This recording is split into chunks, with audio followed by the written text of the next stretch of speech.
Делови од улицата Кирил и Методий во Кочани, кои не беа поврзани на фекалната канализација, конечно ќе ги добијат потребните стандарди за собирање на отпадните води. Станува збор за кракот 1, 2 и 3 на оваа улица, чии жители се соочуваат со комунални проблеми за кои повеќе пати имаше реакции. Заедно со фекалната се планира да се изгради и атмосферска канализација, како и нејзино поврзување на постојниот колектор.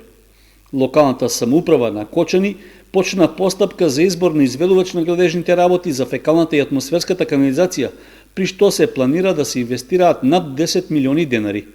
Средствата се обезбедени од буџетот на општината.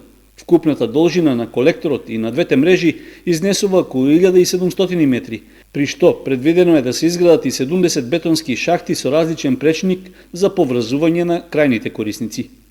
Постапката за избор на изведувач на работите е веќе почната, а повикот за пријавување на заинтересираните фирми трае до 10 октомври. По завршувањето на изборот и исклучувањето од договор, фирмата што ќе ја гради канализацијската мрежа ќе има рок од 9 месеци да го комплетира колекторскиот систем.